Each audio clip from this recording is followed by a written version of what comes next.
नमस्कार. Real estate field गप्पांमध्ये मी कविता फडके आपल्या सगळ्यांचं स्वागत करते. आपण आजच्या सेगमेंटला विषय घेतलेला आहे ROI. ROIचा अर्थ आधी आपण समजावून घेऊयात. तत्पूर्वी नव्याने जे जॉईन झालेले आहेत त्यांनी जास्तीत जास्त त्यांच्या मित्रमैत्रिणींना किंवा रिअल इस्टेट फील्डमध्ये इंटरेस्टेड असणाऱ्या ओळखीच्या लोकांना या चॅनलचा लिंक पाठवायची आहे. माझं चॅनल सबस्क्राईब करायचं आहे आणि छान छान कमेंट्स द्यायच्या आहेत. हा रिअल इस्टेट फील्डमध्ये येणाऱ्या प्रत्येकासाठी हे चॅनल आहे. याच्यामध्ये कुठलंही बुकिश नॉलेज मी दिलेलं नाही. माझे अनुभव जे आहेत ज्याच्यातून तुम्हाला काहीतरी शिकायला मिळेल असं मला वाटतं. काही माझ्या अडचणी असतील किंवा जे चांगल्या गोष्टी आहेत त्या सगळ्या तुम्हाला कळाव्या म्हणून मी हे चॅनल सुरू केलेलं आहे. तर आजच्या सेगमेंटमध्ये आपण विषय घेतलेला आहे ROI. ROIचा थोडक्यात सोपा अर्थ म्हणजे रिटर्न ऑन इन्व्हेस्टमेंट. म्हणजे इन्व्हेस्टर जो तुमच्याकडे इन्व्हेस्टमेंट करण्यासाठी प्युअरली इन्व्हेस्टर्स जे असतात हे फक्त फायद्यासाठी पैसे लावत असतात. जसं की बँकेमध्ये आपण ठेवल्यानंतर पैसे त्याच्यावरती आपल्याला व्याज मिळतं आणि म्हणूनच आपण काही कालावधीसाठी आपण ते फिक्स डिपॉझिटला ठेवतो किंवा इतर स्कीम्समध्ये लावतो. तसाच हा प्रकार आहे. प्रॉपर्टीमध्ये इन्व्हेस्टमेंट करणं हे सर्वात जास्त फायदेशीर असतं. सोनं आणि प्रॉपर्टी याच्यामध्ये जास्तीत जास्त नफा होतो. रिटर्न ऑन इन्व्हेस्टमेंट किती मिळणार आहे हे प्रश्न तुम्हाला वारंवार कस्टमर्सकडून विचारले जातात. तर सुरुवातीला मी तुम्हाला प्लॉटचा ROI कसा काढायचा हे समजावून सांगते. कारण का माझा पहिला एक्सपिरियन्स होता प्लॉटचाच. पण रिअल इस्टेटमध्ये प्रत्येकजण येतो त्याला ROI म्हणजे काय हे माहिती नसतं. मी किंवा कदाचित बँकिंगमध्ये काम केलेलं असेल तर माहिती असू शकतं. पण मी रिअल इस्टेटमध्ये जेव्हा नव्याने आले तेव्हा 2003 साली वगैरे ROI हा शब्द इतका प्रचलित नव्हता. या सेगमेंटसाठी इतका लोक विचारत नव्हते. आता तो खूप प्रचलित आहे. अगदी प्रत्येकजण तुम्हाला ROI विचारतो. त्यावेळेला मला ROIचा अर्थ आधी माहितीच नव्हता किंवा कोणी कधी विचारला नव्हता. पण एका क्लायंटनी जेव्हा मला विचारलं त्यावेळेला मी त्यांना विचारून सांगते असं म्हटलं. आणि हेच चुकीचं आहे. कारण का तुम्ही क्लायंटच्या समोर अनुत्तरित झालात की तिथे तुमचा एक्सपिरियन्स दिसतो. तुम्ही कितीही एक्सपिरियन्स्ड असाल किंवा नसाल हे क्लायंटला नाही कळलं पाहिजे. तुमचा होमवर्क हा जबरदस्त झालेला असला पाहिजे. तुम्ही 2 दिवस जॉईन व्हा किंवा 2 वर्ष जॉईन व्हा, तुम्हाला प्रत्येक प्रश्न विचारलेला याचं उत्तर माहिती असलं पाहिजे. तर माझ्या सुदैवाने माझे सगळे कलिग्स छान होते. त्याच्यामुळे माझ्या जनरल मॅनेजरनी मला ROI कसा काढायचा हे समजावून सांगितलं. आणि त्यावेळेला खूप सोपं होतं कारण का प्लॉट होता. तर आता तुम्हाला सांगायचा मुद्दा असा की प्लॉटवरती जेव्हा ROI सांगायचा असतो तर त्याच्यासाठी आपल्याला फक्त अंदाजच वर्तवता येतो. कारण का बांधलेल्या प्रॉपर्टीसाठी आपण ROI कॅल्क्युलेशन करू शकतो. शॉप असेल, फ्लॅट असेल, त्याच्यावरती आपण ROI रेंटल बेसिसवरती कॅल्क्युलेट करतो की तो रेंटवरती गेल्यानंतर त्याचं वार्षिक उत्पन्न किती असू शकेल.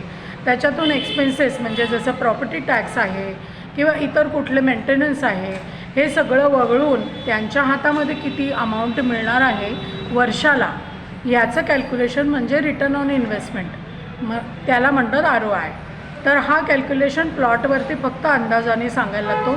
त्यासाठी 3 मुद्दे खूप महत्त्वाचे आहेत. एक तर पहिलं लोकेशन, दुसरं म्हणजे डेव्हलपमेंट आणि तिसरं म्हणजे होल्डिंग पिरियड. आता तुम्ही जिथे प्लॉट विकताय त्या प्लॉटचं लोकेशन जर का उत्तम असेल म्हणजे जसं MIDCमध्ये आहे किंवा सिटी एक्सपान्शनच्या याच्यामध्ये आहे, स्कूल जवळ आहेत, हॉस्पिटल्स आहेत, तर तुम्हाला त्या प्लॉटला जास्तीत जास्त रिटर्न्स मिळणार आहेत. दुसरी गोष्ट डेव्हलपमेंट. तुम्हाला जसं मी मागच्या सेगमेंटमध्ये सांगितलं होतं की तुमचं होमवर्क झालेला असला पाहिजे तर तुम्ही क्लायंटला कन्व्हिन्स करू शकता तिथे प्लॉट घेण्यासाठी.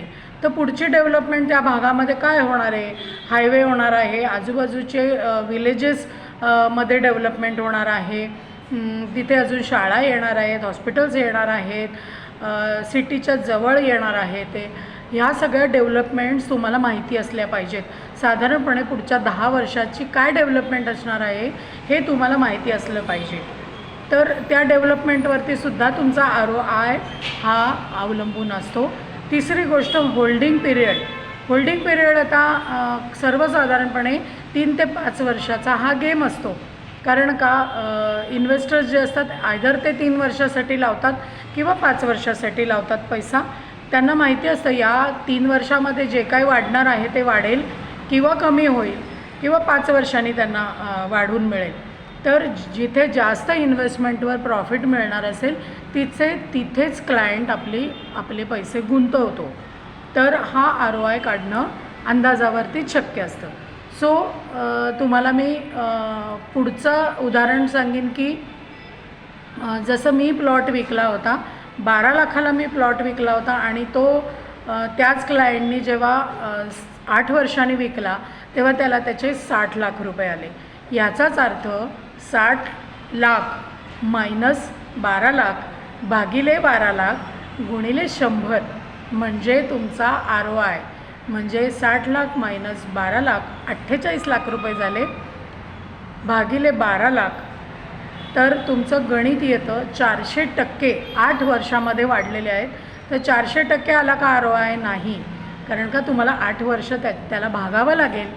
तर 8 वर्षामध्ये त्याला दरवर्षी किती ROI मिळाला ह्याचं कॅल्क्युलेशन मिळतं.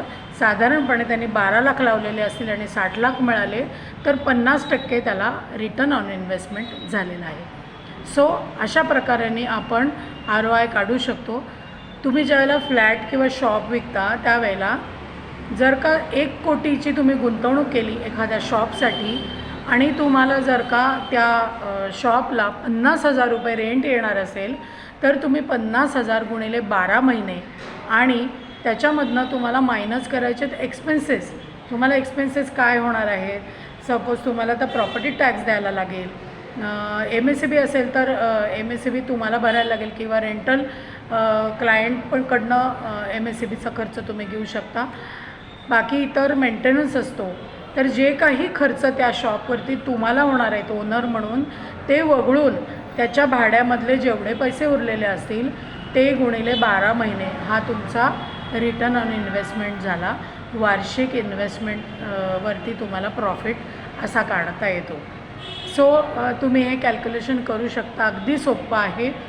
तर तुम्ही ह्याच्यामध्ये काही प्रश्न असतील तुम्हाला, अजून काही तुम्हाला सिगमेंट घ्यायचे असतील की हे प्रश्न तुम्ही याच्यामध्ये तुमच्या चॅनलवरती त्याची उत्तरं द्या, तर जरूर तुमची सगळ्या प्रश्नांची उत्तरं देण्याचे मी प्रयत्न करीन.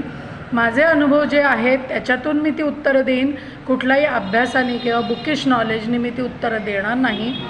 तर साधी सोपी गणितं मांडून किंवा साध्या सोप्या कल्पना मांडून मी तुम्हाला ते समजून सांगायचा प्रयत्न करीन. तर या क्षेत्रामध्ये नवनवीन येणाऱ्या महिला, विशेष करून घरी काम करणाऱ्या यांना हे काम करणं खूप सोपं आहे. रिअल इस्टेटचं ब्रोकर म्हणून तुम्ही काम करू शकता. तर जास्तीत जास्त या संधीचा फायदा तुम्ही घ्या. फक्त तुम्हाला मार्केट अपडेशन खूप गरजेचं आहे. मार्केटमध्ये काय चाललं आहे ह्याचा अभ्यास तुम्हाला करायला लागेल. तर आज आपण इथे माझ्या या रिअल इस्टेट फील्ड गप्पांमध्ये इथेच थांबूया. पुढच्या सेगमेंटमध्ये पुढच्या मंगळवारी नक्की भेटूया. धन्यवाद.